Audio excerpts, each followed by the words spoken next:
I'm going to start off with this. I did not build this. I bought this. In fact, I bought, and here, let me pin myself so I know what I'm showing and what I'm not. This is a 4x10 film holder. I have recently come under the influence of X-ray film for large format. It's dirt cheap. I know X-ray film.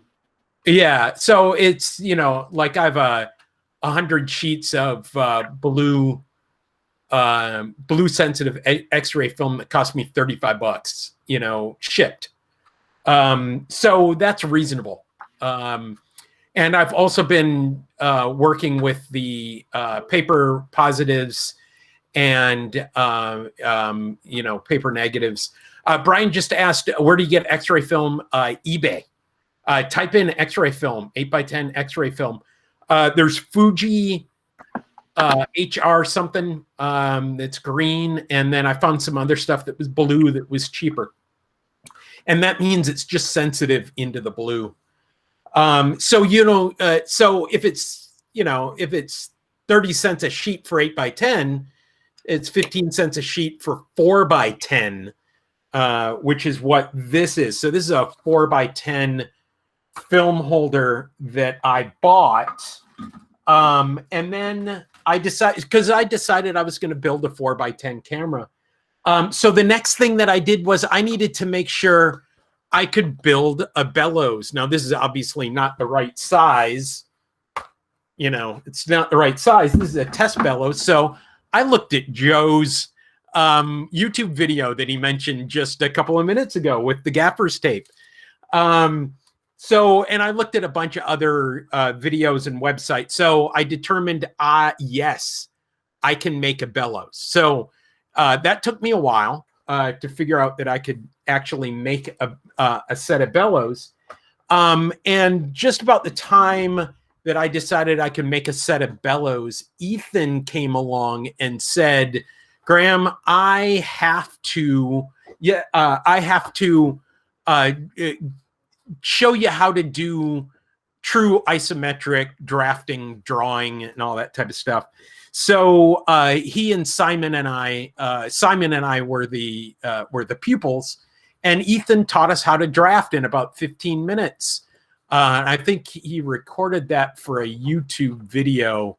I don't know if that's ever going to come out. Is it going to come out there? I have one episode to put out before that, and this, but we'll see.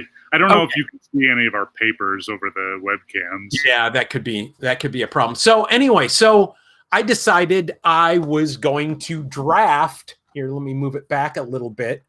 A 4x10 camera. And that's really what I did. I mean, and if you look at this, there are only a couple of modifications from this basic design. Now I had some errors in my math.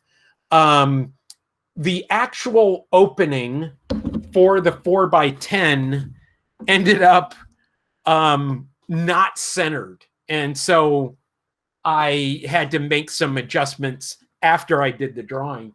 But this is it currently. So here, let me see how much I can do. So the 4x10. So this is, Joe just talked about the poplar that's available. I bought mine from Lowe's. And in fact, almost everything on here came from Lowe's. I have some metric hex screws right here, and it's just, your classic graph lock back. Now, this is a piece of wood. This is a piece of Luan. Luan, of course, is quarter inch, whatever, plywood with a nice veneer. By the way, that's Trudy back there. You can see Trudy wherever, right there. That's Trudy. Okay, so this just fits in, and when I say this fits in, it's just exact fits in. I think I can get it. There we go. Okay, so that fits in to that. It has some sliding movements. I painted it yesterday and I put it together this morning. So I'm thinking, the paint's not probably all entirely cured, but it's just got some slides, and you can see my real poor craftsmanship on the ends there. I can't cut a straight line. This is the second set that I cut. So I am notoriously a bad craftsman. In fact, I think Nick has done it. He says I need a fence. Yeah, well, I'm not going to steal anything, so I really don't need a fence. Graham, given the tools that you're building this with, I would say you are a good craftsman. You're just poor at glue. So just so you guys know, when I was in high school, I'm this little punk rock kid in high school, and I wanted to know what my cumulative folder had in it. And so I went in and I said to my counselor, I want to see what's in my cumulative folder. He said, I can't show it to you. It's confidential. I said, it's about me. I have a right to see it. And he said, well, it's stuff like this. And he pulls out this thing from my second grade teacher. And it was one line written to my third grade teacher. And it was, does not work well with paste. And so here's a really good example of does not work well with paste. I'm not really good at the paste. I have it sitting on a tripod right now. So basically what it is a rear focusing movement. So it does bind a little bit. Hey, Graham, can you push your camera down a little bit so we can see that mechanism? Okay. So on my screen, I can raise it. How about that? We do that. Yeah, okay. That's great. So wow, it's not sitting very level on that tripod holder. I've got to figure that out. But you just, here's what the deal is. There's a lock nut here. There's a lock nut. There's a piece of wood right here. And there's a lock nut on the other side. This is a 3/8 inch screw rod. Right here, right there, I have a 3/8 inch nut that is glued into this piece of wood. And so I focus it just simply by turning this, and it's not a very fast focusing mechanism. So that's the basic idea. I'm going to take it off this tripod because I'm afraid I'm going to break the tripod mount, and I'm going to have to figure a way to sorry, there we go. I'm going to have to figure a way to make that a little bit more stable. I might need to build it up. The tripod, here, let me take, so the tripod screw is just that. It's off-centered because there's a rod there, and I didn't want to go through the rod. It's a disc that sits up proud from that. So I'm going to have to figure out something that goes around there that evens out that shape. Again, I'm just at the painting it stage. I've not made the bellows. I'll show you guys the bellows in a second. This is the front standard. The front standard moves in and out. You guys can see that there are drill holes along there. I just have a little 3mm pin, and I move that, to general focusing, to the infinity focus for the lens, and then I do fine focusing in the back with that. This has rise and fall. Oop. Come on. Oh, I'm turning it the wrong way. There we go. Yeah, the glue's or the paint's kind of sticking together. So it's got rise and fall and tilt. I have, you can see at the bottom, I've got a hold, it's got shift and it's got swing. So it has all the front movements that you could need. The back has tilt. So I didn't, I mean, I could have built in swing to the back, but that would have been considerably more complicated. It looks like the back has rise and fall as well. Yeah, the back has rise and fall, right? And rise, fall, and tilt. I don't think you need swing, right? You can always turn the camera and then swing the front a little bit more. Right. That's that's the idea. So so this is it. I have any questions on any of this part, the wood part? Besides, how did I come up with a really cool paint scheme? By the way, if you go to Lowe's, you can order 8-ounce paint samples for $4. You can order them online, which I did on Saturday. Yeah, I live about a mile from a Lowe's, so I get all my stuff at Lowe's. Just about. Yeah. And I'm sure you can do that other places as well. So the next step is the bellows, and I'm stepping out of the screen for a moment so you can see Trudy and see how fabulous Trudy is. So these are the Bellows Ridges.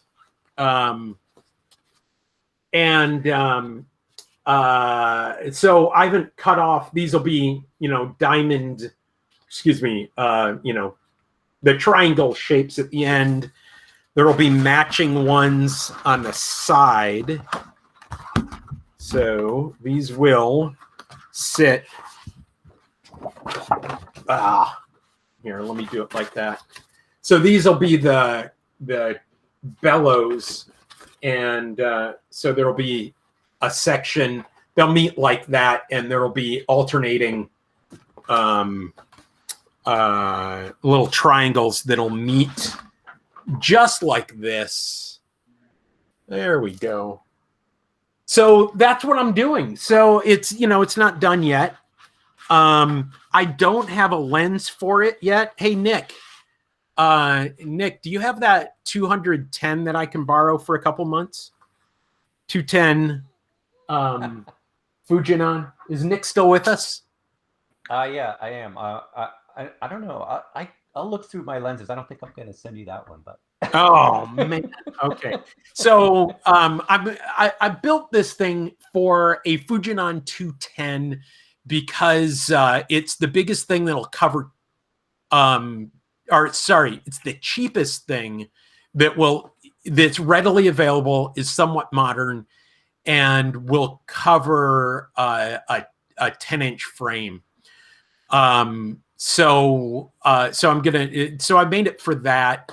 That's pretty wide for a 10-inch, but it's kind of long for the 4-inch. So it's kind of a nice middle, but it covers 8x10, and you can get them for under $200. So that's what I'm looking at on that. Yes, Nick Marshall says they're cheap barrel lenses. Absolutely. The ISO on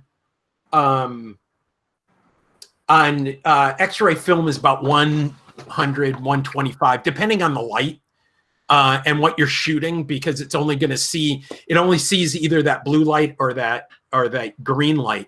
So if I'm in the woods and I have a green, I'm using the green film, I'm better off than if I'm in the woods using blue film. So I need something. I need a relatively fast shutter on that. Now, if I'm shooting paper, I'm perfectly good with a barrel lens. So I might look into one of those. I just need to make sure, it'll cover 8x10 or 10. That's all I need. I don't need the 8, right? Well, so what did you say the speed was on that film, the X-ray film? X-ray film is 125. 100, 125. 125. That's what I shoot it at. So what about the green? So you could use a neutral density filter in a small aperture and get that down into your hand. Yeah. I could definitely do that. I could bring it in. So yeah. So that's it. That's what I've been working on. I don't have the front lens board put together yet. I think I'm actually going to 3D print that, just simply because the way I built it, I didn't give myself enough wood to make a graph lock, a slide lock on it. So I think I'm going to just 3D print the front of that, and I think it'll be fairly easy to make and make that light tight and easy to do. I got a question about your decision for your 4x10 back. Why did you decide to make it a dedicated back and not one that could be 8x10 and then a 4x10 insert? Yeah, because I probably should have done that. I kind of like that you made a decision and you went with it, though. I think Yeah. the other is that Graham, if he made a do everything camera, then why would he have the reason to build the 8x10 camera next? Yeah. Right. I mean, I think Yeah.